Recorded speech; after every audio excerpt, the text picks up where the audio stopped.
الحمدللہ رب العالمین والصلاة والسلام علی سید الانبیاء والمرسلین اللہم صلی علی سیدنا و مولانا محمد وعلی آلہ و اصحابہ وبارک وسلم وصلی علیہ۔ دنیا کے تمام دیکھنے والوں کو، تمام چاہنے والوں کو، تمام پیار کرنے والوں کو، اور جہاں تک اس وقت میری آواز کو سنا اور مجھے دیکھا جا رہا ہے، جنید اقبال کی جانب سے انتہائی محبت کے ساتھ السلام علیکم۔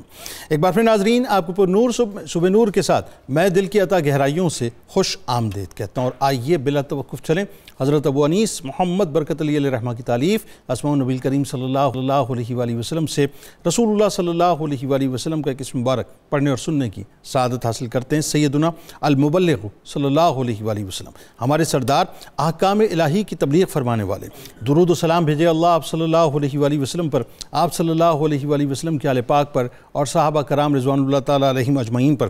حضرت سعد بن ابی وقاص رضی اللہ تعالیٰ عائد کرتے ہیں کہ حضور نبی کریم صلی اللہ علیہ وآلہ وسلم نے ارشاد فرمایا کہ جو شخص مؤذن کی آذان کے بعد کہے کہ میں گواہی دیتا ہوں کہ اللہ کے سوا کوئی معبود نہیں، وہ وحدہ لا شریک ہے، اور بے شک حضرت محمد صلی اللہ علیہ وآلہ وسلم اللہ کے بندے اور اس کے سچے رسول ہیں، تو اس کے تمام گناہ معاف کر دیے جاتے ہیں۔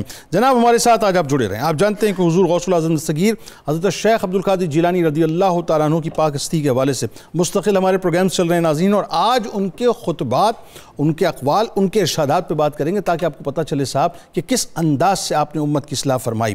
5ویں اور 6ٹھی صدی ہجری ناظرین، اپنے سر اقدس پر محی الدین کا تاج سجانے والے، گلشن سیدہ فاطمہ الزہرا سلام اللہ علیہ کے پھول، حضرت شیخ عبدالقادر جیلانی رضی اللہ تعالیٰ عنہ بلا مبالغہ وہ عظیم الشان ہستی ہیں جنہوں نے انتہائی پرفتن دور میں، جہاں ہر طرف نظریاتی اور اعتقادی فساد بپا تھا، جہاں سیاسی نشیب و فراز، مذہبی کشمکش، مادیت پرستی اور اخلاقی بیراروی اپنے عروج پر تھی، اس ماحول میں دین کو ایک بار پھر مستحکم کیا، فتنوں کا رد کیا، عوام کو ظاہر و باطن سے آشنا کروایا اور ان کے ظاہر و باطن کو سنوارا، اور سلاطین وقت کے سامنے ببانگ دہل کلمہ حق کو بلند کر کے ان کی اصلاح کا فریضہ انجام دیا۔ ممبر سجایا صاحب تو ایسا سجایا کہ آپ رضی اللہ تعالیٰ عنہ کی مجالس، دروس کی محافل، آپ کے خطبات، آپ کی تعلیمات، آپ کے ارشادات، آپ کے واعظ و نصائح انتہائی اعلیٰ و عرفہ اور بے مثل و بے مثال ٹھہرے کہ جنہوں نے ایک جہاں کے قلوب کو منور کر دیا۔ آپ رضی اللہ تعالیٰ عنہ ناظرین اپنی خطابت، ارشادات، مواعظ و تعلیمات کے ذریعے سے ایک طرف تو علم کی ترویج کا فریضہ انجام دیا،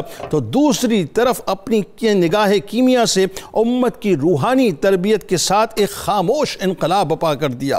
آپ کی مجلس علم میں ناظرین نہ صرف مسلمان بلکہ غیر مسلم، عمرہ، غربا، مساکین، نادار غرض کے ہر طبقہ انسانی سے تعلق رکھنے والے لوگ اپنی اپنی پیاس لے کر اپنے مرکزی مشرب پر حاضر ہوتے اور اپنی اپنی استعداد کے مطابق جھولیاں بھر کر وہاں سے جایا کرتے تھے۔ انتہائی صاف، شفاف، سچے اور اخلاص پر مبنی خطبات کی ناظرین عجیب ہی تاثیر تھی کہ اللہ تعالیٰ نے حضرت شیخ عبدالقادر جیلانی رضی اللہ تعالیٰ عنہ کی زبان مبارک میں ایسا اثر رکھا تھا صاحب، ایسا اثر رکھا تھا کہ جو سنتا عمل کی شاہراہ پر مکمل طور پر چل پڑتا۔ یقیناً ناظرین اس لعاب دہن مبارک کا فیضان تھا جو رسول کریم صلی اللہ علیہ وآلہ وسلم کا اور مولائے پاک کا لعاب دہن تھا۔ یعنی آپ سوچئے صاحب کہ خواب میں لعاب دہن عطا ہوا، لیکن عالم یہ تھا صاحب کہ آپ کی علمی نشست میں 70 ہزار افراد تک شریک ہوتے تھے، جن میں 400 کے قریب جید علماء ہوتے جو قلم اور دوات لے کے باقاعدہ حاضر ہوتے اور آپ کے ارشادات کو باقاعدہ قلم بند کیا کرتے تھے۔ ناظرین کرام، آپ نے لوگوں کے تزکیہ نفس کا اس قدر اہتمام فرمایا کہ بڑے بڑے گناہگار، سیاہکار اور بدکار خود آ کر آپ کے دست مبارک پر گناہوں سے توبہ کر لیا کرتے تھے۔ آپ رضی اللہ تعالیٰ عنہ قرآن اور حدیث سے استدلال فرماتے، خلق کا تعلق خالق کے ساتھ جوڑا کرتے تھے، اصلاح احوال پر گفتگو فرمایا کرتے تھے، عوام کے ساتھ ساتھ وقت کے بڑے بڑے صوفیاء، شیوخ، فقہاء، علماء، سلاطین آپ رضی اللہ تعالیٰ عنہ کے خطبات سننے کے لیے حاضر ہوتے تھے۔ حضرت شیخ عمر الکمائی رحمۃ اللہ علیہ یعنی آپ کی مجلس کے بارے میں فرماتے ہیں کہ کوئی مجلس ایسی نہ ہوتی جس میں یہود و نصارہ اسلام قبول نہ کرتے یا فسادی، قاتل، ڈاکو اور بد عقیدہ لوگ آپ کے دست مبارک پر توبہ نہ کرتے۔ یہ حضرت شیخ عبد القادر جیلانی رضی اللہ تعالیٰ عنہ پر اللہ کی خاص عنایات اور ساتھ ہی ساتھ سرور دو جہاں صلی اللہ علیہ وآلہ وسلم کی اور مولا کائنات کی نظر خاص تھی کہ آپ رضی اللہ تعالیٰ عنہ کو سرور دو جہاں اور مولا کائنات نے حکم دے کر خطبات کا سلسلہ شروع کروایا۔ لہٰذا ناظرین، اپنے لا تعداد خطبات اور اقوال کے ذریعے امت مسلمہ کے احوال کی بہتری کے لیے مصطفی مشن کو آپ نے عام کیا اور اصلاح احوال امت کی ذمہ داری کو خوب نبھایا۔ یہی وجہ تھی کہ اجمی ہونے کے باوجود آپ رضی اللہ تعالیٰ عنہ کے سامنے بڑے بڑے اہل عرب اپنے سروں کو جھکایا کرتے تھے۔ آپ کا وجود اسلامی غیرت کا مجسم تھا صاحب، یعنی آپ اپنے وابستگان کے دل میں بھی وہی غیرت اور حمیت دیکھنا چاہتے تھے صاحب، جس کے بارے میں آپ اپنے بارے میں تصور کرتے تھے۔ یعنی آپ ایک جگہ فرماتے ہیں کہ تیرا برا ہو، تیرے اسلام کی قمیص تار تار ہے۔ ذرا آج کے ماحول کو ذہن میں رکھیے گا اور اس خطبے کو ذہن میں رکھیے کہ تیرا برا ہو، تیرا اسلام کی قمیص تار تار ہے، تیرا ایمان کا جو کپڑا ہے ناپاک ہے، تو برہنہ ہے، تیرا دل جہالت کی تاریکی میں ڈوبا ہوا ہے، تیرا باطن مقدر ہے، تیرا سینہ اسلام کے لیے کشادہ نہیں، تیرا ظاہر آراستہ اور باطن خراب ہے، تیرے صحیفے سیاہ ہو چکے ہیں اور تیری دنیا جو تجھے بہت عزیز ہے تیرے ہاتھوں سے نکلنے والی ہے، قبر اور آخرت تیرے سامنے ہیں، اپنے حال کی آگاہی رکھ۔ ایسے کئی خطبات ہیں صاحب کہ جس میں آپ نے ایسی گفتگو فرما دی ہے جو یقین مانیے انسان کی اصلاح احوال کے لیے انتہائی کافی ہیں، بلکہ آپ نے توحید پرستی کا جو درس دیا ہے صاحب، اللہ کرے وہ ہمیں سمجھ آ جائے کہ اللہ تبارک و تعالیٰ سے جو تعلق ہے وہ کس انداز سے بندوں کا جوڑا ہے۔ آغاز کرتے ہیں، ہمارے ساتھ یاد موجود ہیں، یقیناً کسی تعارف کی محتاج نہیں، پہلی شخصیت ممتاز عالم دین ہے ہمارے بزرگ جناب پروفیسر محمد سعید احمد خان صاحب تشریف فرمائے۔ دوسری شخصیت ممتاز عالم دین ہمارے بزرگ ہیں جناب ڈاکٹر شبیر احمد جامی صاحب تشریف فرمائے۔ تیسری شخصیت ممتاز عالم دین جناب ڈاکٹر عقیل احمد صاحب تشریف فرمائیں۔ تینوں احباب کو السلام علیکم، خوش آمدید۔ آخر میں ملک ممتاز سینئر سناخہ بزرگ سناخہ جناب الحاج اختر حسین قریشی صاحب منقبت کا نذرانہ پیش فرمائیں گے۔ پروفیسر صاحب آپ سے آغاز کرتے ہیں اور حضرت شیخ عبد القادر جیلانی رضی اللہ تعالیٰ عنہ کے سب سے پہلے جو خطبات ہیں اس میں خاص طور پہ جو شریعت کی پابندی ہے اور قرآن و سنت پر عمل ہے، کس انداز سے آپ نے اس پر زور دیا، یہ اس اعتبار سے بھی میرا خیال ہے پہلا سوال جو ہے وہ سرنامہ کلام ہونا چاہیے اور ضروری ہے کہ جو ایک مسکنسیپشن ہے صوفیہ کے بارے میں خاص طور پہ، اور بالعموم ظاہر ہے جب بات ہم حضرت شیخ عبد القادر جیلانی کی کرتے ہیں تو ہمیں نظر یہ آتا ہے صاحب کہ اس انداز سے ہم نے ان کی تعلیمات کو پہنچایا نہیں، ان کی شخصیت کو پہنچایا نہیں جس انداز سے پہنچانا چاہیے۔ تو پہلے جو ان کی خطبات میں شریعت کی پابندی خاص طور پہ اور قرآن و سنت، بتائیے ذرا۔ بسم اللہ الرحمن الرحیم، اللہم صلی علی محمد وعلی آل محمد وبارک وسلم۔ ماہ ربیع الاوّل میں ایک ایسے انسان کا تذکرہ جن کی زندگی کا ایک ایک لمحہ شریعت مطہرہ کی پابندی، اللہ اور اس کے رسول صلی اللہ علیہ وسلم کی تعلیمات کو ایک ایسے معاشرے میں جو ان تمام باتوں سے آزاد ہو چکا تھا، یقیناً ہمارے لیے باعث فخر ہے۔ آپ شریعت مطہرہ کے کتنے پابند تھے اس کا اندازہ تو اسی سے لگا لیا جائے کہ آپ کے والد اور آپ کی والدہ کس انداز میں شریعت مطہرہ پر عمل کرنے والے تھے، واہ، کہ تقوی کی بلندیاں وہاں جا کر ختم ہو جاتی ہیں کہ جب ہم موسیٰ جنگی دوست اور سیدہ فاطمہ کے حالات کو پڑھتے ہیں۔ واہ سبحان اللہ۔ شریعت مطہرہ کے بغیر تو انسان دنیا کے اندر انسان کہلا ہی نہیں سکتا۔ آپ کو قرآن و سنت کی روشنی میں شریعت مطہرہ کے ساتھ کس قدر لگاؤ تھا، اپنے خطبات میں، اپنے اقوال میں لوگوں کو آپ نے شریعت مطہرہ کا کس طرح پابند بنایا، اس کی حقیقت بیان کرتے ہوئے مولانا احمد رضا خان رحمۃ اللہ علیہ نے ایک شعر میں کیا خوبصورت فرمایا کہ غوث اعظم امام التقا والنقا، واہ، متقی لوگوں کا، نقی لوگوں کے امام التقا والنقا، جلوہ شان قدرت پہ لاکھوں سلام۔ سبحان۔ تو سیدنا حضرت شیخ عبد القادر جیلانی رضی اللہ تعالی عنہ جنہوں نے ظلمت قدے میں ایک واقعتاً انقلاب برپا کیا، وہ اپنے خطبے میں فرماتے ہیں کہ کتاب اللہ اور سنت رسول اللہ کی پیروی کرو، واہ، اللہ اور اس کے رسول کا کہا مانو، واہ سبحان، ان کے حکم سے باہر نہ نکلو، اللہ، دین اسلام کو سچ مانو، اس میں شک نہ کرو، مصائب پر صبر کرو، گناہوں سے پاک رہو، اپنے رب کی بندگی بجا لاؤ اور اس کے در سے منہ نہ پھیرو، ہر وقت توبہ کرتے۔ سبحان اللہ، سبحان اللہ۔ الفتح الربانی یا فتوح الغیب میں جب آپ کے خطبات ہمارے سامنے آتے ہیں تو انسان دنگ رہ جاتا ہے کہ وہ فصاحت و بلاغت تو ہے ہی، ٹھیک ہے، کلام کی تاثیر جیسا کہ آپ نے اپنے خوبصورت ابتدائیے میں توجہ دلائی، تو آپ اس فصاحت و بلاغت کے آئینے میں انسان کو اللہ اور اس کے رسول صلی اللہ علیہ وسلم کا فرما بردار بنانے کی طرف، بلکہ یہ کہنا بے جا نہ ہوگا کہ آپ نے اپنے علم اور عمل کی بدولت قیامت تک آنے والے اہل علم پر واضح کیا کہ علم شریعت مطہرہ کی پابندی کے بغیر کوئی کہے کہ میں پہنچا ہوا ہوں تو یقین جانو کہ وہ جہنم میں پہنچا ہوا ہے، اللہ کی طرف نہیں پہنچا ہوا۔ کیا اچھی بات، کیا اچھی بات۔ سب سے پہلی سیڑھی ہی یہ ہے کہ انسان قرآن کریم کی اس روشنی میں کہ اللہ کے رسول کی اطاعت کرو، سبحان اللہ سے محبت کا تمہیں معیار ہی شریعت مطہرہ کی پابندی بتائی گئی ہے، تو آپ اپنے ایک خطبے میں ارشاد فرماتے ہیں کہ فاجروں، فاسقوں، ریاکاروں، بدعات میں مبتلا گمراہوں اور خوبیوں سے محروم مدعیوں کی بنا پر اسلام گریاں کناں ہے۔ کیا بات ہے، یہ غوث پاک کا ارشاد ہے۔ غوث پاک بتائیے۔ اسلام رو رہا ہے کہ میں کن کے ہاتھ آ گیا ہوں، اور فرماتے ہیں کہ مدد کے لیے پکار رہا ہے۔ پھر اس بات کو ایک بڑی خوبصورت حقیقت کے ساتھ ہمارے سامنے رکھا، جس کو قرآن کریم نے کہا کہ اولئک کالانعام بل ہم اضل، ایسے لوگ جو شریعت مطہرہ سے غافل ہیں، چوپاؤں کی مانند ہیں، بلکہ چوپاؤں سے بھی گئے گزرے ہیں۔ بے شک۔ آپ فرماتے ہیں کہ تم یہ دیکھو کہ کتا جانور ہے، آئے ہائے، کیا مثال دی آپ نے، اپنے مالک کی حفاظت کرتا آئے ہے، ہائے، اس کے جانوروں کی دیکھ بھال کرتا ہے، صحیح بات ہے، اس کی زراعت کی حفاظت اس کی زراعت کی حفاظت کرتا ہے، اس کے لیے شکار کرتا ہے، اور اس کو مالک سے ملتا کیا ہے؟ ایک رات کو روٹی کا ایک ٹکڑا،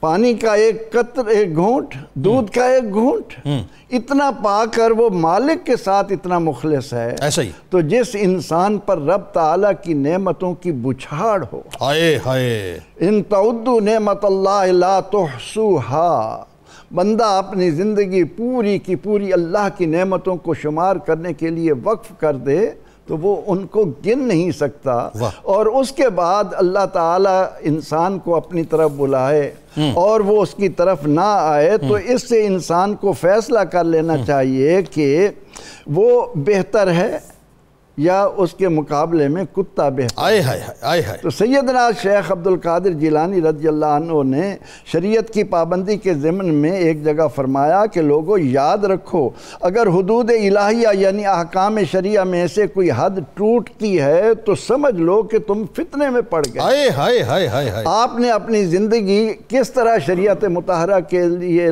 گزاری؟ سیدنا امام احمد رفاعی فرماتے ہیں کہ لوگوں اگر عبد القادر جیلانی رضی اللہ عنہ کو جاننا چاہو تو یاد رکھو کہ ان کے دائیں ہاتھ میں شریعت کا سمندر بائیں ہاتھ میں اور بائیں ہاتھ میں حقیقت کا سمندر ہے، یہیں سے پانی پی لو، دونوں تمہارے لیے بہہ رہے ہیں، جس سے چاہتے ہیں پانی پی لیتے ہیں۔ سبحان اللہ، کیا بہت خوبصورت تمہید، اور اس سے کم از کم یہ کلیرٹی تو ضرور آئی، اللہ کرے کہ سننے والوں کو یہ سمجھ آئے بات کہ غوث الاعظم دستگیر رضی اللہ تعالیٰ عنہ کی شخصیت کا جو پہلا انٹروڈکشن وہ شریعت کی پابندی ہے، پہلا انٹروڈکشن جو ہے وہ قرآن و سنت کی پابندی ہے۔ اور اگر میں اس کو اور بائی لارج تھوڑا سا اس بات کو اور پھیلاؤں تو آپ کے خطبات سے یہ اندازہ ہوتا ہے کہ آپ کا جو پہلا انٹروڈکشن ہے وہ بنیادی طور پہ توحید پرستی ہے، کہ توحید پرستی کا جو رنگ آپ کے خطبات میں نظر آتا ہے اور جس قدر نمایاں ہے، اللہ کرے کہ آج غوث اعظم کے چاہنے والے بھی اور جو ان کے مخالفین ہیں خاص طور پہ وہ بھی یہ بات سمجھیں کہ آپ نے کس رنگ کو نمایاں کیا ہے، وہ توحید پرستی کا رنگ ہے۔ بتائیے ذرا۔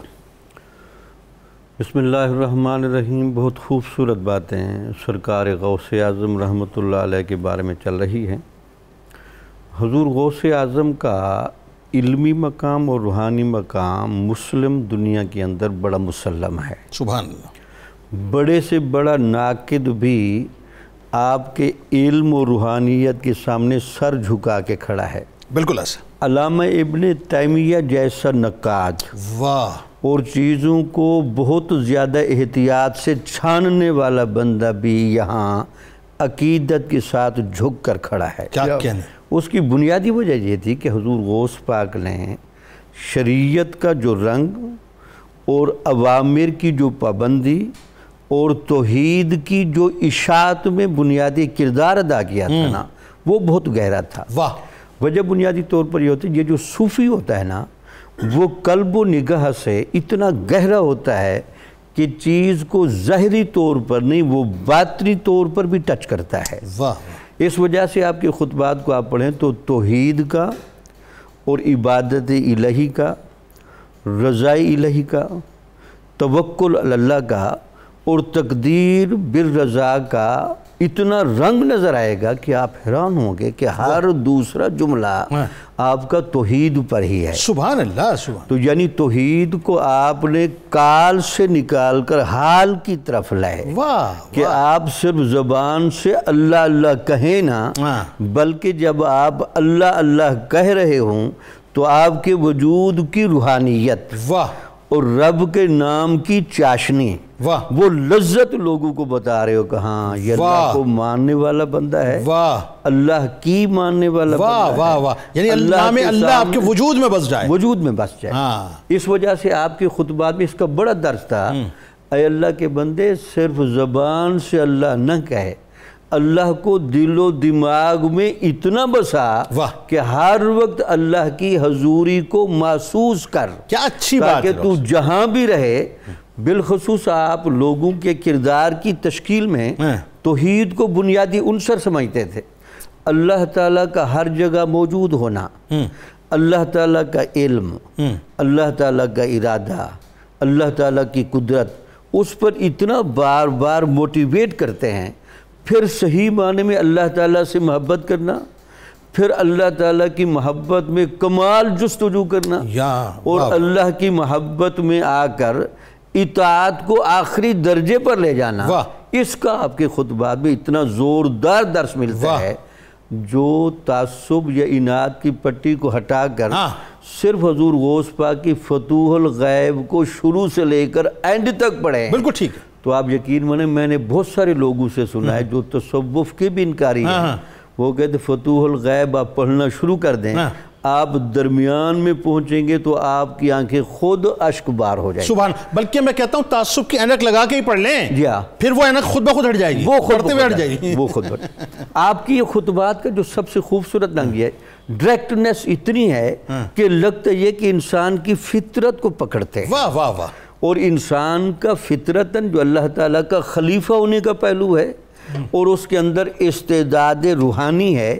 جو حجابات یا کفر و گمراہی کے پردوں میں ڈھکی ہوئی ہے، اس کو جا کر وہ پکڑ لیتے ہیں اور اتنا خوبصورتی سے بات کرتے ہیں۔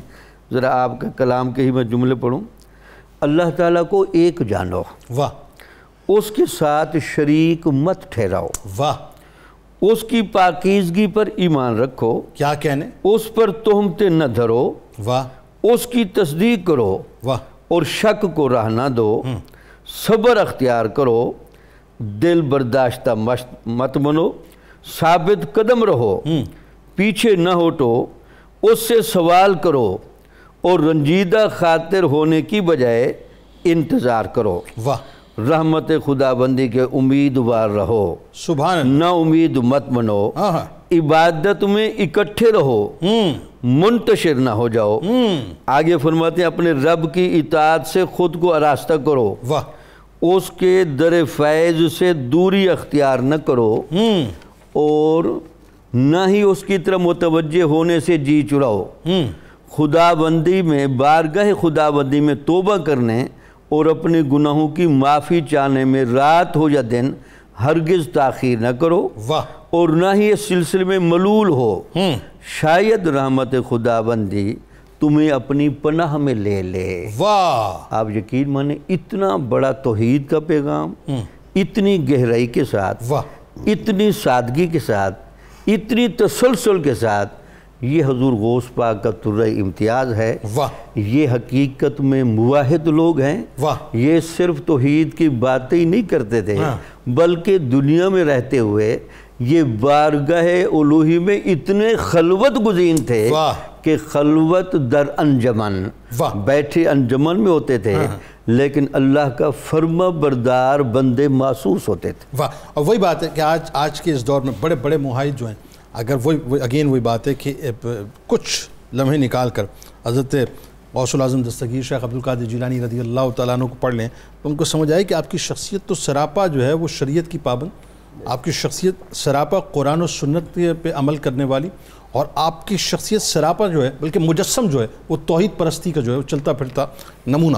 اچھا اب آئیے ذرا اس پہ جو خاص طور پہ اپنا ڈاکٹر صاحب آپ کے خطبات میں ایک بات، اور یہ آپ کا ہی خاصہ تھا کہ جو امراض باطن تھے اس کی آپ بڑی خوبی سے نشاندہی فرماتے تھے، اور کمال یہ صاحب کہ وہی بات ہے کہ اس پہ آپ نے زور بھی بہت دیا، اور معاشرے کی جو برائیاں تھیں، یعنی وہ جو در پردہ برائیاں تھیں، جو پس پردہ برائیاں تھیں، یا جو مطلب عیاں برائیاں تھیں، آپ نے سب کو سامنے رکھا، پردہ چاک کیا، اور پھر ایک یوں کہیے کہ گرینڈ لیول پہ جا کے جو ہے باقاعدہ آپ نے اصلاح فرمائی۔ بلکہ وہی بات ہے کہ آپ کی جیسے ہم مواعظ کے بارے میں سنتے ہیں صاحب کہ کئی جنازے جو ہیں وہ باقاعدہ آپ کے مجالس میں اٹھ جایا کرتے تھے، بتائیے ذرا۔ الحمدللہ رب العالمین والصلاة والسلام علی سید الانبیاء والمرسلین۔ بہت شکریہ جنید صاحب۔ حسنین کریمین کی نسبی رفتیں اور روحانی برکتیں جس ذات میں جلوہ گر ہوئی دنیا اس کو غوث اعظم کے نام سے جانتی ہے۔ سبحان اللہ۔ اور جنید صاحب دیکھیے گا کہ آپ کے والد ماجد کی کنیت ہے ابو صالح، اور والدہ ماجدہ کی کنیت ہے ام الخیر۔ صالحیت کا کون سا رنگ تھا جو ذات غوث اعظم میں نظر نہیں آتا، اور اس کا پھل دنیا کو خیر کی صورت میں ملا ہے۔ ام الخیر، ام الخیر، خیر کی ماں۔ دیکھیے صالحیت اور خیر آپ کو کہہ لیجئے جینیٹیکلی ملی ہے، یہ آپ کے مزاج کا حصہ تھی۔ اور ہم جب اپنی اسلامی تاریخ میں دیکھتے ہیں تو ہمارے بنیادی مضامین میں 2-4 شخصیات ہیں جو ٹرینڈ سیٹر نظر آتی ہیں، رجحان ساز۔ فقہ میں امام اعظم ابو حنیفہ، حدیث میں امام بخاری، اور تصوف میں حضور غوث اعظم۔ سبحان اللہ۔ آج کی دنیا میں عصری طور پر ایک جملہ عصری معاشرے میں بولا جاتا ہے، پیر طریقت رہبر شریعت۔ اگر اس کا کوئی حقیق مصداق اولین ہے، مصداق اعظم ہے تو وہ حضور غوث پاک۔ واہ واہ واہ، مصداق اعظم، واہ مصداق اعظم۔ اور دیکھیے جب سے آپ تشریف لائے ہیں آپ نے شریعت کی جو تعبیرات، شروعات، تفسیرات پیش کی ہیں، فقہاء، محدثین اور صوفیاء کے ہاں وہی معتبر و مستند ٹھہری ہیں۔ سبحان اللہ۔ آپ دیکھیے ابھی بات ہوئی، علامہ ابن تیمیہ نے اپنی کتاب الاستقامہ میں حضور غوث اعظم کو کتب العارفین کہا ہے۔ جنید صاحب کتب کسے کہتے ہیں اور عارفین کا کتب؟ اور حافظ ابن کثیر نے البدایہ والنہایہ میں کہا کہ مخلوق خدا نے اتنا کثیر نفع ان کی ذات سے پایا جو بیان سے باہر ہے۔ سبحان اللہ۔ اسی طرح امام ذہبی، محدث ابن جوزی، عبدالوہاب شعرانی، اور آخر میں شیخ عبداللہ محدث دہلوی جس والہانہ انداز سے شیخ کے افکار کا بیان کرتے ہیں وہ ایک خاص کہہ لیجیے تحفہ ہے سننے پڑھنے والوں کے لیے۔ اور حضرت شیخ نے سماج کے ہر طبقے کو للکارا ہے۔ فساد نبوی کا مظہر اور شیر خدا جیسی للکار آپ کے مواعظ میں نظر آتی ہے۔ سنیے گا ذرا، فرماتے ہیں اے عالموں، اے زاہدوں، بادشاہوں اور سلطانوں کے لیے تم کب تک منافق بنے رہو گے؟ بادشاہوں اور سلطانوں کے علماء سو کو مخاطب، علماء سو کو۔ اور فرماتے ہیں تم ان سے مال و دولت اور شہوات و لذات حاصل کرتے ہو، تم اور اکثر شاہان وقت اللہ کے مال اور اس کے بندوں کے بارے میں ظالم و خائن ہو۔ ایسا لگتا ہے جیسے آج کے دور کو للکار رہے ہیں، آج کے جو بدباطن لوگ ہیں اللہ ماشاءاللہ ان کو للکار رہے ہیں، اور فرماتے ہیں اے علم و عمل میں خیانت کرنے والو، اے اللہ کے بندوں پر ڈاکہ ڈالنے والو، تم واضح ظلم اور نفاق میں مبتلا ہو۔ یہ منافقت کب تک رہے گی؟ تمہارے اکثر اعمال جس میں بے روح ہیں۔ غفلت مت کرو، اپنی حالت کو سنوارو، اے سونے والو جاگ اٹھو، اے غفلت شیارو بیدار ہو جاؤ۔ اور جنید صاحب آپ نے اظہار حق کے بیان میں یہ نہیں دیکھا سامنے کون ہے، اظہار حق آپ کی زبان سے ایسے لگتا ہے آپ بولتے نہیں تھے جیسے اللہ نے جاری کر دیا تھا۔ واہ، جاری کر دیا تھا، آپ کو تصنع بناوٹ سے کام نہیں لینا پڑتا تھا، اور اخلاص کا یہ عالم تھا کہ آپ دیکھیے کہ ایک دفعہ جب حاکم وقت کی طرف سے جب نذرانہ آیا، فرمایا کہ لے جاؤ اس کو، میں قبول نہیں کروں گا، اس نے جب منت سماجت کی تو اس کو نچوڑا، فرمایا یہ لوگوں کا حق مار کر میرے پاس لاتے اور قبول کر لوں، نچوڑا تو اس سے خون نکلا اور وہ غش کھا کے گر پڑا۔ یہ ہے بارگاہ غوثیت، یہ آج ان کے ہم لوگ جو نام لے رہے ہیں، میں کہتا ہوں اگر یہ فتول غیب اور الفتح الربانی ہی عصری خانقاہوں کا منہج تربیت بن جائے، جنید صاحب ایک انقلاب آ جائے۔ اور جو آپ نے فتول غیب کے مقالہ نمبر 78 میں سالکین راہ حق کے لیے جو 10 خصائل منتخب کیے، بیان کیے، ادھر مختصر میں عرض کرتا ہوں، فرماتے ہیں حتی الامکان اللہ کی قسم کھانے سے مجتنب رہو، کیونکہ ترک حلف سے انوار الہی کا دروازہ کھل جاتا ہے۔ پھر فرماتے ہیں قصدن یا مذاکن جھوٹ سے بچو، کیونکہ اس کے بچنے سے تمہیں شرع صدر حاصل ہو۔ پھر فرماتے وعدہ خلافی سے بچو، اس سے سخاوت کا دروازہ کھل جائے گا۔ مخلوق میں کسی پر لعنت کرنے یا اذیت دینے سے بچو، اس سے انجام خیر کا دروازہ کھل جائے گا۔ فرماتے کسی کے لیے بد دعا نہ کرو، بھلے اس نے ظلم ہی کیوں نہ کیا ہو، اس سے تمہارے درجات بلند ہوں گے۔ اور اسی طرح کی دیگر باتیں آپ جب کرتے تھے تو آپ کی مجلس میں اچھا لطف کی بات دیکھیے کہ نبی پاک علیہ الصلوۃ والسلام کے معجزات جو ہے نا اس امت کے اولیاء کے کرامات سے نظر آتے ہیں۔ حضور غوث پاک 70 ہزار کا مجمع، جس طرح پہلے بندے کو آواز آتی اسی طرح آخری بندے کو اس کو محسوس یہ ہوتا شاید وہ حضور مخاطب مجھ سے، ایسا ہی بلکہ میں آپ کو بتاؤں یہ لاجیکلی یوں بھی پروون ہے اور اس میں کوئی دوسری رائے نہیں ہے۔ مثال کے طور پہ آئیے ذرا ایک لمحے کے لیے خطبہ حجۃ الوداع کو دیکھ لیجئے، کتنے صحابہ کرام رضوان اللہ تعالیٰ علیہ مجمعین وہاں پر موجود تھے۔ وہاں پر کوئی 125 صحابہ نہ تھے، نہ 1250 صحابہ تھے، نہ 12,500 تھے، بلکہ کم و بیش 1,24,000 صحابہ کرام رضوان اللہ تعالیٰ علیہ مجمعین موجود تھے۔ اور سرور دو جہاں صلی اللہ علیہ وآلہ وسلم نے جب سب سے خطبہ فرمایا تو ظاہر ہر ایک کو، یعنی پہلے صحابی سے لے کے آخری صحابی تک کی سماعت میں رسول اللہ صلی اللہ علیہ وآلہ وسلم کی مبارک آواز پہنچ رہی تھی۔ یہ میرے سرکار کا معجزہ تھا۔ یہی معجزہ جب عالم میں کنورٹ ہوا تو کرامت بن گیا صاحب۔ تو حضور غوث العظم دستگیر جب پہلے شخص سے خطاب کرتے اور وہ جو 70,000 یعنی جو صف میں جو آخری بیٹھا ہوتا تھا وہ بھی اسی انداز سے آپ کی بات کو سنا کرتا تھا۔ تو یہ کوئی ما فوق العقل بات نہیں ہے، اللہ جس کو چاہے مرتبہ دے دے۔ ایکچولی بندے پر ہم جب آرگومنٹ کرتے ہیں نا تو ہم بندے پر آرگومنٹ نہیں کرتے، ایک لمحے ہمیں سوچنا چاہیے کہ میرا رب کون ہے، اس بندے کا رب کون ہے۔ وہ تو کن کا مالک ہے نا، جو کن کا مالک ہے وہ سب کچھ عطا کر سکتا ہے۔ درود پاک پڑھیے سرکار کی بارگاہ میں، ان کے آل کی بارگاہ میں۔ لوٹ کے آپ کو بتاتے ہیں صاحب کہ حضور غوث العظم کا جو جرت کا پہلو تھا، آپ کی شخصیت کا، قوت ایمانی کا جو پہلو تھا، یعنی عمراء کو، حکام کو جس انداز سے آپ للکارتے تھے اور اپنے خطبات کے ذریعے سے جو آپ ان کی اصلاح جو کرتے تھے، اور یونانی فلسفے کو جس انداز سے آپ نے زمین بوس کیا، درود پاک کے بعد بتاتے ہیں۔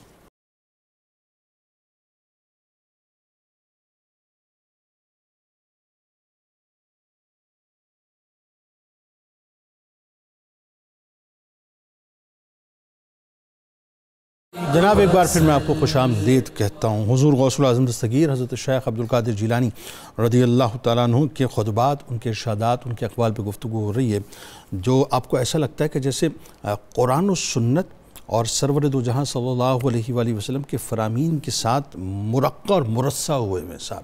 یعنی آپ دیکھیے ابھی جیسے ڈاکٹر صاحب فرما رہے تھے کہ آج کی جو خانقاہی نظام ہے، اللہ ماشاءاللہ جو لوگ اچھا کام کر رہے ہیں، لیکن میجارٹی کیسز میں جو ہو رہا ہے وہ آپ کو پتہ ہے، تو وہ جو خرافات ہیں ضروری ہے کہ وہ اپنا کنڈکٹ جو ہے وہ آپ کے خطبات اور ارشادات کو بنائیں۔ اب آپ دیکھیے ایک جگہ آپ کیا فرماتے ہیں، فرماتے ہیں کہ اگر حدود الہی میں یعنی احکام شریعت میں کوئی حد ٹوٹتی ہے تو سمجھ لو کہ تم فطرے میں پڑ گئے ہو اور شیطان تم سے کھیل رہا ہے۔ پھر آگے فرماتے ہیں کہ فوراً شریعت کی طرف رجوع کرو، اسے تھام لو، نفس کی خواہشات کو جواب دو، اس لیے کہ ہر وہ حقیقت جس کی شریعت تائید نہیں کرتی وہ کیا ہے؟ فرماتے ہیں باطل ہے۔ مینز آج جو ہمارے جو کچھ بھی مروجہ صوفیانہ نظام ہے نا صاحب، یا یوں کہہ لیجئے کہ صوفی ازم کے نام پر جو کچھ بھی ہو رہا ہے یا مزارات کے نام پر جو کچھ بھی ہو رہا ہے، اللہ ماشاءاللہ اگین میں آپ سے بات کر رہا ہوں کہ جو لوگ اچھا کام کر رہے ہیں وہ اپنی جگہ، لیکن وہی بات ہے جو کچھ بھی ہو رہا ہے، جو اتنا بڑے کینوس پہ جو بڑا کھیل ہو رہا ہے، آپ اگر غوث پاک کی تعلیمات کو اٹھا لیں نا صاحب، اٹھا لیں ایک مرتبہ، تو آپ یقین مانیے یہ ساری جتنی بھی پریکٹس ہے سب کی سب فارغ ہو جائے گی۔ ہم اپنی اصل پہ اگر نہیں لوٹیں گے نا تو سوائے تباہی اور بربادی کے اور کچھ بھی نہیں ہے۔ پروفیسر صاحب اب ذرا یہ بتائیے کہ آپ رضی اللہ تعالیٰ عنہ کی جو خاص ایک بات ہے صاحب، وہ یہ کہ آپ کے اندر جو جرت، قوت ایمانی، یعنی آپ ببانگ دہل حکام کو، عمراء کو، جو اپنے آپ کی اپنی تمکنت کے اندر رہتے تھے، یعنی ان کا جو غیر منصفانہ طرز عمل ہوتا تھا، اپنے خطبات کے ذریعے ان پر تنقید بھی فرماتے تھے، ان کی اصلاح بھی فرماتے تھے. اور پھر خاص طور پہ جو عراق کی بات کریں یا عرب ورلڈ کی بات آپ کریں تو جو اس وقت یونانی فلسفے کے اثرات مطلب معاشرے کے اوپر ہمیں نظر آتے ہیں، اس فلسفے کو یعنی کیسے آپ نے زمین بوس کی، اور وہ جو فتنے تھے خاص طور پہ ان کا کیسے مقابلہ کیا، بتائیے ذرا، مسلمانوں کو کیسے نکالا؟ جنید صاحب، جہاں تک اس بات کا تعلق ہے کہ آپ بڑی جرأت ایمانی کے ساتھ ہر ایک کو غلط کام پر ٹوکتے تھے، روکنے کی کوشش کرتے تھے. جی. حضور سید عالم صلی اللہ علیہ وسلم کا ارشاد ہے کہ راس الحکمت مخافت اللہ، کہ دانائی کی بنیاد اللہ کا خوف ہے، اور جس دل میں اللہ کا خوف آتا ہے ماں سوا کا خوف وہاں سے نکل جاتا ہے. اللہ سے ڈرنے والا کسی سے نہیں ڈرا کرتا. اسی لیے کہا جاتا ہے کہ ڈرنا ہے تو ایک اللہ سے ڈر، مرنا ہے تو اس کی راہ میں مر، رکھ اس کی رضا پر اپنی نظر، پھر ساری یہ دنیا تیری ہے. واہ واہ واہ واہ. سیدنا حضرت شیخ عبد القادر جیلانی رضی اللہ عنہ نام ہے اسد اللہ الغالب کی نسل کا، اللہ کے شیر ہیں. اور آپ نے جس جرأت ایمانی کے ساتھ اس وقت کے ظالموں کو، گناہگاروں کو، فاسقوں کو، منافقوں کو للکارا، وہ اپنی مثال آپ ہے. آپ اپنے ایک خطبے میں فرماتے ہیں کہ تم، یعنی اس میں مخاطب کون ہیں؟ آپ کے ظالم حکمران، بے عمل علماء، ریاکار صوفیاء، اور دکھاوے کے لیے کام کرنے والے فقہا، ان سب کو مخاطب کر کے فرماتے ہیں کہ تم رمضان میں اپنے نفوس کو، اپنی جانوں کو پانی پینے سے تو روکتے ہو، اور جب افطار کا وقت آتا ہے تو تم مسلمانوں کے خون سے افطار کرتے ہو. اچھا. اب یہ بات عام آدمی نہیں کہتا.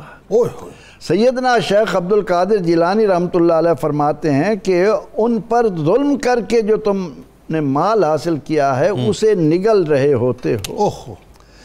ایک جگہ آپ ان کی دعا کا ذکر کیا علماء نے کہ آپ نے ایک دعا مانگی تو اس میں کیا کہا؟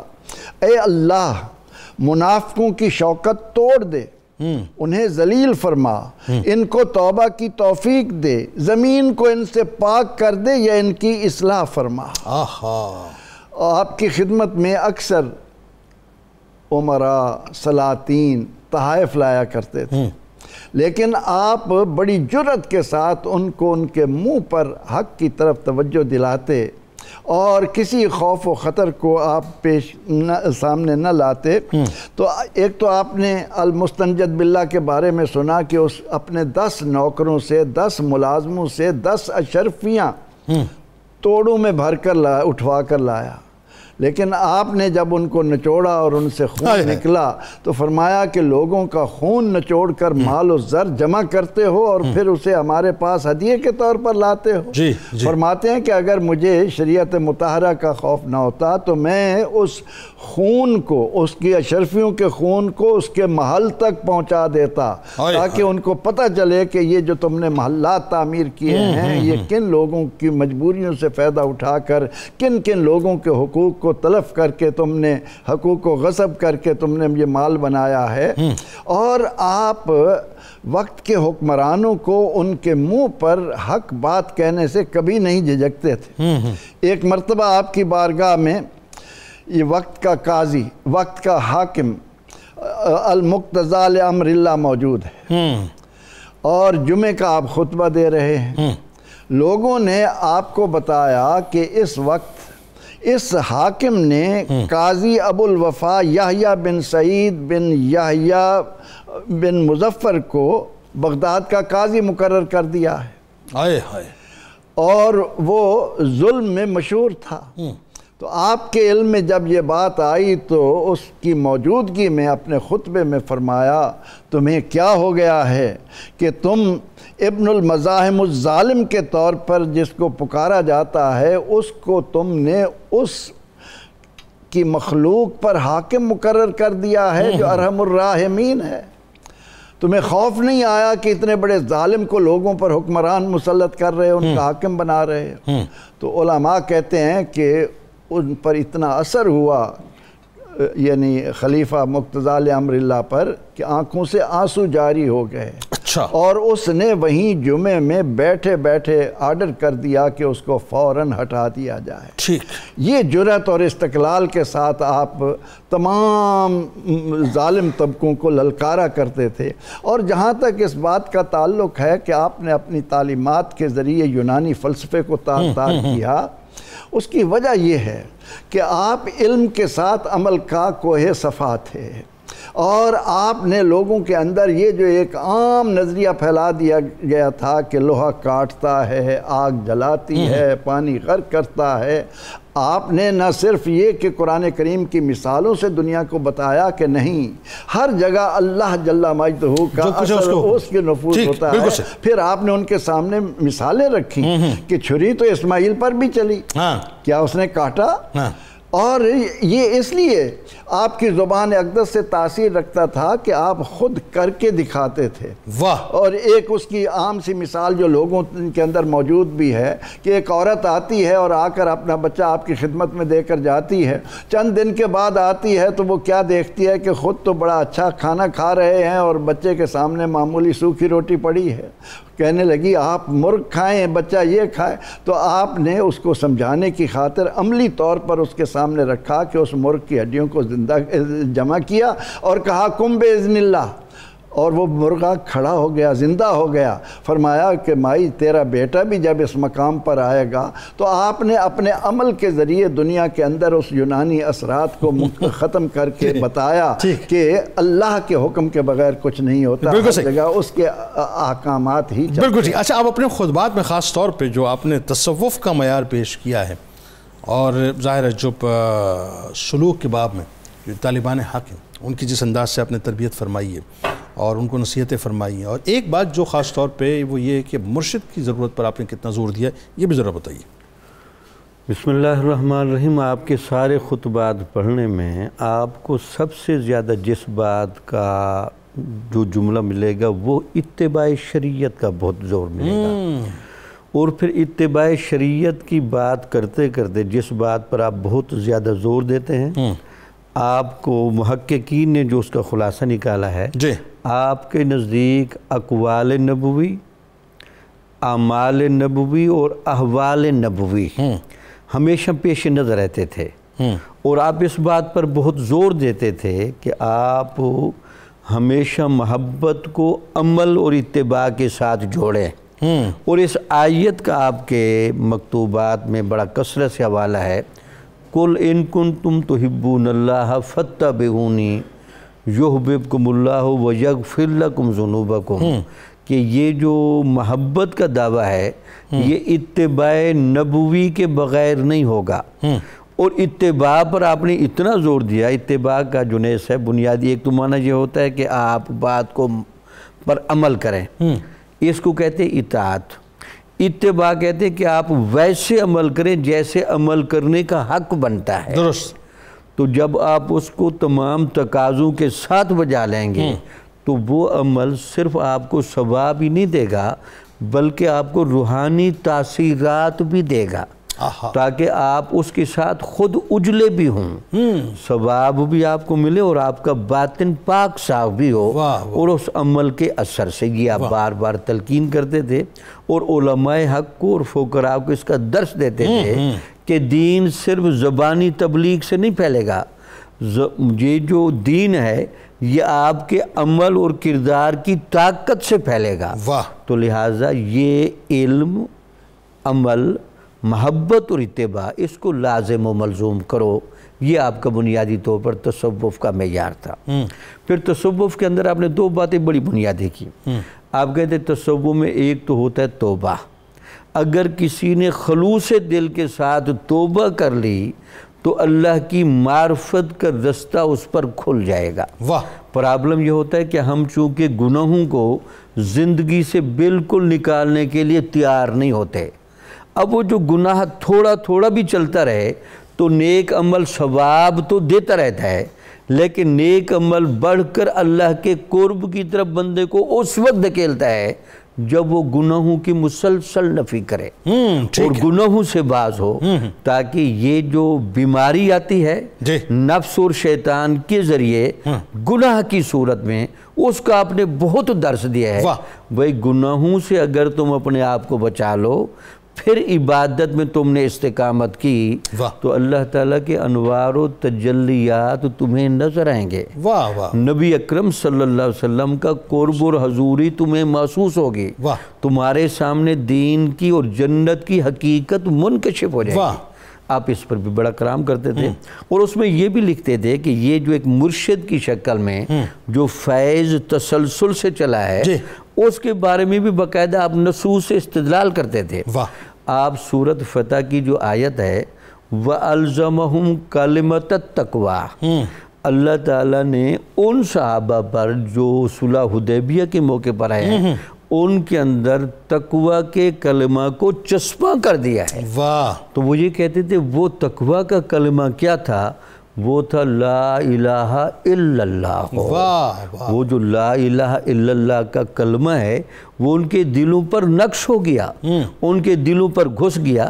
اب یہ جو فیض ہے، یہ حضور غوث پاک کہتے ہیں کہ اللہ کا نبی اس بندے کو دیتا ہے جو تصوف کے مراتب طے کر چکا ہو اور وصال اللہ تک پہنچنے کی شرائط پوری کر چکا ہو، تو وہ نبی کا یہ فیض اس مرشد کے پاس آتا ہے۔ وہ مرشد جب آپ کو کلمہ کی تلقین کرے گا تو وہ کہتے ہیں وہ آپ کو زندہ بیج دے گا، اور وہ جو زندہ بیج وہ ہوتا ہے وہ ضرور پھل بھی دے گا اور میٹھا پھل لائے گا۔ کیا بات! آخر میں ڈاکٹر صاحب، ظاہر ایسی ہستیاں جو ہیں وہ جب اپنی یوں کہیے کہ اپنی لیگیسی کو جب وہ ٹرانسفر کرتی ہیں، ٹرانسمٹ کرتی ہیں اپنی اولاد میں، تو وہ نصائب بھی بڑے کمال ہوتے ہیں، اور وہ ایسے ہوتے ہیں کہ وہ سمجھ لیجئے کہ ان کی زندگی کا پورا نچوڑ ہوتے ہیں جو اپنی اولادوں کے اندر وہ منتقل کرتی ہیں۔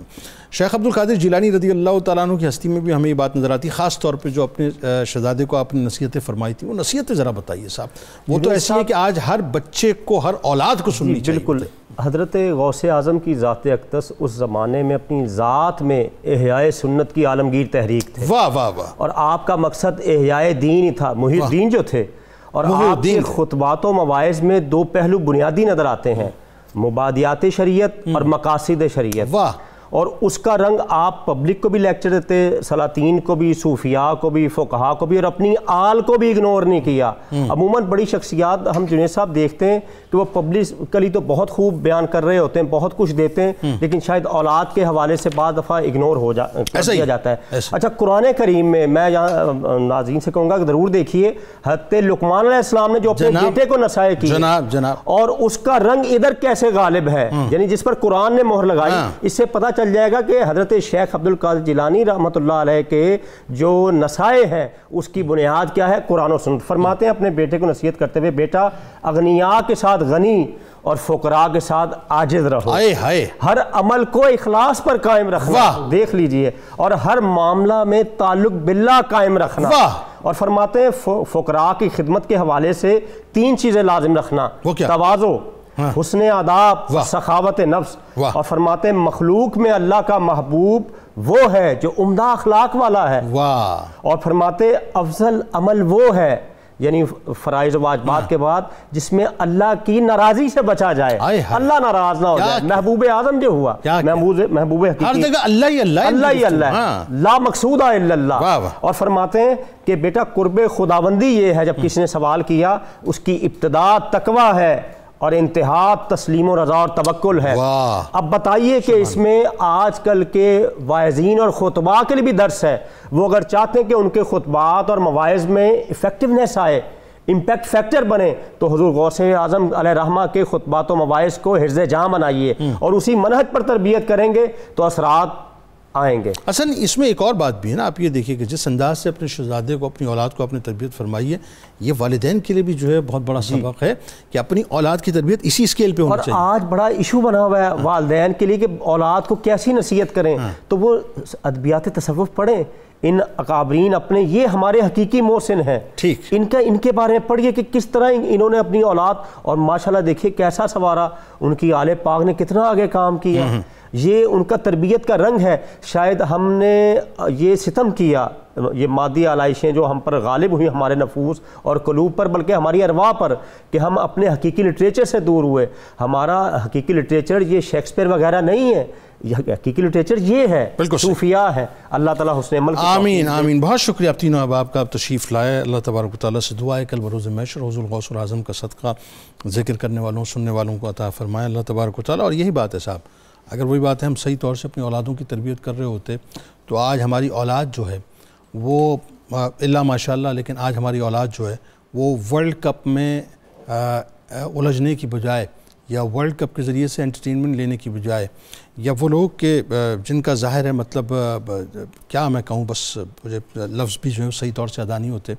بہرحال آپ خود سمجھ جائیے بٹوین دا لائنز کہ جس جگہ ہم خرافات میں اپنا وقت ضائع کر رہے ہیں استقبال کے اندر، ہمیں چاہیے صاحب بنیادی طور پہ کہ ہم اپنی اولادوں کی تربیت کرتے اس انداز سے کہ وہ آج فلسطین کے لیے کچھ سوچ رہے ہوتے. بہت خامی ہے صاحب. کتاب الشفا آیت کریمہ کی فضیلت، اگر کوئی شخص کسی نیک کام کا ارادہ رکھتا ہے تو 300 بار آیت کریمہ اور 24 بار پہلا کلمہ پڑھ کے اس کام کا آغاز کرے تو انشاءاللہ یقینی کامیابی ہوگی. لا الہ الا انت سبحانک انی کنت من الظالمین. حضور غوث الاعظم شیخ عبدالقادر جیلانی رضی اللہ تعالیٰ عنہ کا قول مبارک ہے کہ ریا، نفاق اور تکبر شیطان کے تیر ہیں جس سے وہ انسانی دل پر تیر اندازی کرتا ہے. لہٰذا اپنے نفس کو شیطانی چالوں سے بچائیں اور شریعت کی مکمل تابعداری کرتے رہیں. روزنامہ 92 نیوز میں ضرور پڑھیے گا. آپ کے خطبات اور اقوال کے حوالے سے ٹویٹر پہ ہمیں فالو کر لیجئے، جو کہ ظاہر اب ایکس ہو چکا ہے. فیس بک پہ ہمیں لائک کر لیجئے، یوٹیوب چینل پہ سبسکرائب کر کے بیل آئیکن کو ہمیں ضرور کلک کر لیجئے. آئیے ذرا اپنی روح سے تجدید عہد وفا. لا یؤمن احدکم حتی اکون احب الیہ بوالدہ وولدہ والناس اجمعین. اللہ تعالیٰ آپ کا، ہمارا، ہم سب کا، پاکستان کا، فلسطین کے لیے، مسجد اقصیٰ کے لیے، فلسطینیوں کے لیے خاص طور پہ امت کے لیے دعا کیجیے. امت کا حامی و ناصر. آمین. پاکستان کا مطلب کیا؟ لا الہ الا اللہ محمد رسول اللہ صلی اللہ علیہ وسلم.